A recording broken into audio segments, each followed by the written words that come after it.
सभी को मेरा नमस्कार।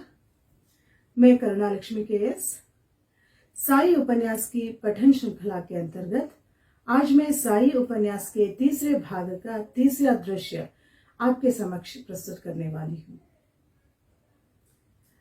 साई वहां से चले गए और देवीदास आ गए।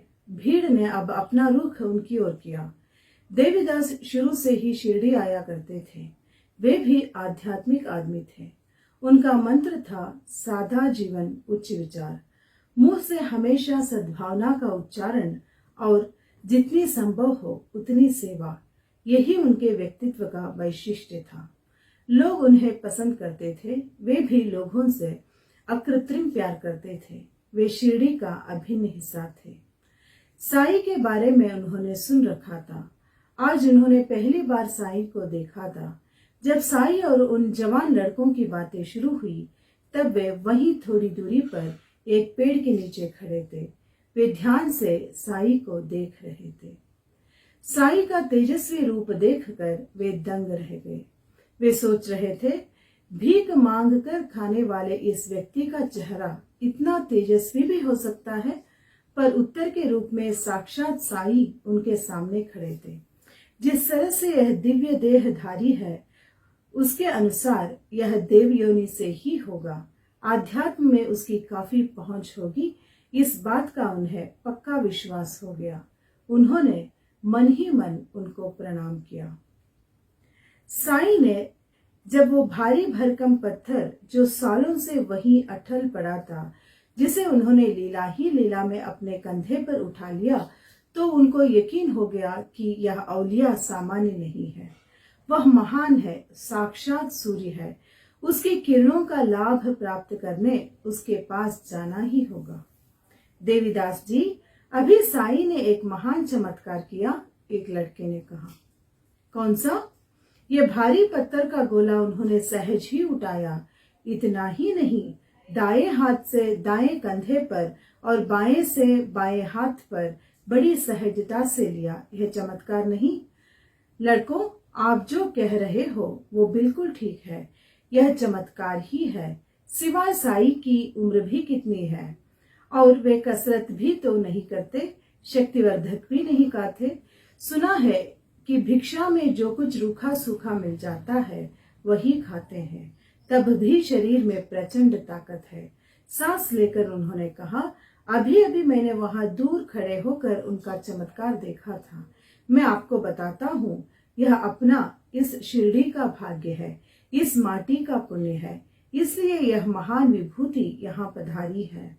साई हमसे बात भी कर रहे हैं। अब हमें रत्न पारखी होना होगा, गाजर पारखी नहीं, अवतार है। सब ने हाँ में गर्दन हिलाई। हम लोगों को भी ऐसा ही लगता है।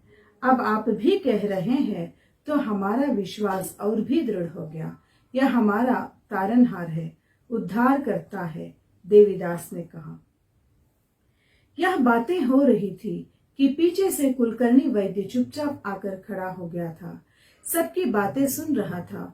सुनते सुनते वो नाक में नस्वाद ठूस रहा था। बीच में ही उसे छींक आई और सबका ध्यान उसकी ओर गया। क्यों, क्या बातें हो रही है? और ये कौन? अच्छा देवीदास, तुम किस तारनहार उद्धारकर्ता की बात कर रहे थे? साई? कौन साई? आप साई को नहीं जानते? मस्जिद में रहने वाला वो चमत्कारी फकीर, किसी ने कहा, और आग में घी की तरह कुलकर्णी तड़तड़ाने लगा। वो साई चमत्कारी? मैं भी तो सुनूं कि उसने कौन सा चमत्कार किया है।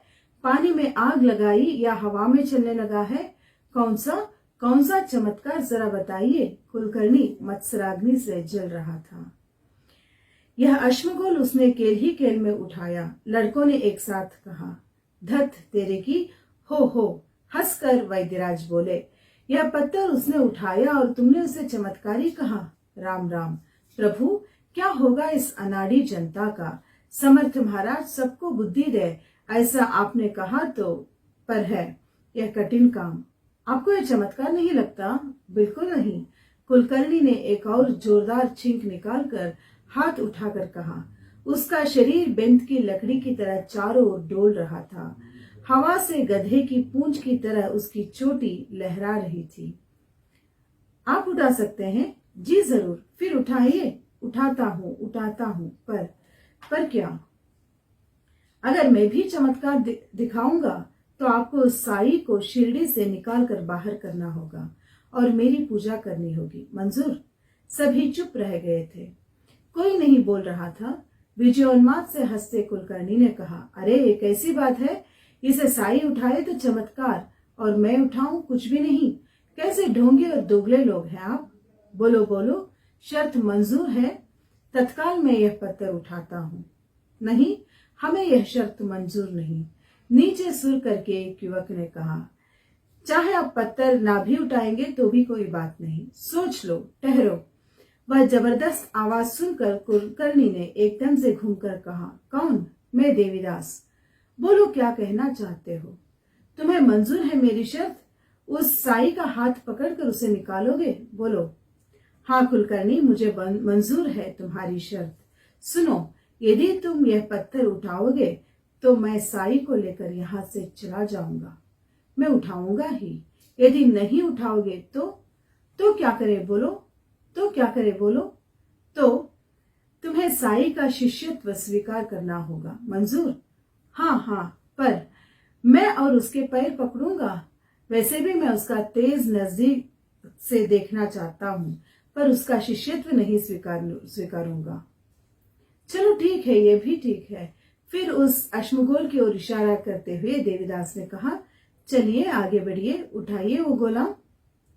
अब यूं उठाता हूं, यूं जैसे एक सतगृहिणी मक्खन का गोला हल्के से उठाती है ना, वैसे ही इस गोले को उठाऊंगा। इसमें क्या बड़ी बात है? रोज आयुर्वेद का सेवन करने वाला आदमी हूं मैं।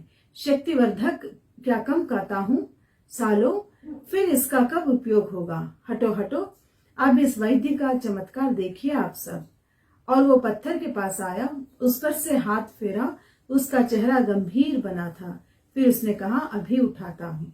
हाँ, उठाइए, बजरंगबली की जय। हंसी दबाकर बच्चों ने शोर किया। उसको जोश आया। गोला अपनी जगह से टस से मस नहीं हुआ। वैद्यराज, थोड़ा और जोर लगाइए। लगाता हूँ सालो, मेरे लिए कोई मुश्किल बात नहीं है। आपसे तो वो हिल भी नहीं रहा है। उद्दंड है, इसलिए जिद कर रहा है। अब देखो ना, उसे अब मात्र हिलाता ही नहीं, सीधे कंधे पर उठाकर उस साई तक दौड़ कर जाता हूँ और उसी के सिर पर ही डाल देता हूँ, जिससे हमेशा का सिर दर्द खत्म। पहले उठा तो लीजिए। हाँ। कुलकर्णी फिर जूझने लगा। देवीदास शांति से सब देख रहे थे। बच्चे बड़े सारे उसका मजा ले रहे थे। कुलकर्णी का माथा पसीने से तरबर हो रहा था। हाथ पैर कांपने लगे थे। दांत होंठ खाकर वो पत्थर से जूझ रहा था, पर व्यर्थ पत्थर तोड़ा भी हिला नहीं। वैद्य महाराज, पसीने छूट गए आपके? छूटने दो। धोती की कास ढीली हो गई। होने दो या फिसलने दो या छुटकर गिर जाने दो। तुम्हारा ध्यान उस तरफ क्यों? तुम बस पत्थर की ओर देखो। आप उठाइए। वही तो कर रहा हूं सालो। फिर वही हारने का खेल वो खेलने लगा और अंत में हाफते हुए परे हट गया। क्या हुआ? पता नहीं इस पत्थर को क्या हुआ है। साले उस साई ने पक्का जादू टोना किया होगा। आयुर्वेद और शक्तिवर्धक नियम से खाने वाला मैं, मुझसे यह पत्थर हिलता ही नहीं, और कुत्ते की तरह सूखे टुकड़े खाने वाला वो भिखारी साई यूं ही उठाता है। फिर आसमान की ओर देखकर वो बोला, प्रभु राम, कैसा न्याय है ये? वो भूत है, जादू टोना है। मैं इन सब का शिकार नहीं हो सकता। हरे उस साई ने जिस पत्थर को छुआ उसी को मैंने भी छुआ है ना रे। मैं तो भ्रष्ट हो गया। अब तो मुझे तुरंत स्नान करना होगा। चलता हूं मैं। अब ढीली धोती की कास पकड़े वो चला ही था कि वैद्य जी, देवीदास ने टोका। कौन? मैं देवीदास। क्या है, तुम उठाकर दिखाओगे पत्थर? इतनी हिम्मत मत करना। आपने वचन दिया था ना। कौन सा? साई के पैर पकड़ने का। और तुमने उसे सच माना? छद्म से हंसते हुए कुलकर्णी ने कहा, मैं उस यवन के पैर पकड़कर अपना धर्म भ्रष्ट कर लूं? तुम्हारी अकल क्या घास चरने गई है? अगर जान बचानी है तो यहाँ से चले जाओ, वरना मार मार कर तुम्हारी हड्डी पसली मैं एक कर दूंगा, समझे? वैद्य महाराज, क्यों रे देवीदास? छोड़ अब मुझे, मुझे स्नान करके पवित्र होना है। आखिर मैं समझता हूँ कि तुम वह सब भी भूल जाओ, और जब तक इस जान में जान है, मैं यवन फकीर के पैर कभी नहीं पकड़ूंगा। तुम भी वैसे ही ढोंगी हो। मैं भी एक भविष्यवाणी करता हूँ, गंभीर होकर देवदास ने कहा। एक दिन तुम खुद साई के पैर पकड़ोगे और मेरी यह वाणी कभी झूठ नहीं होगी।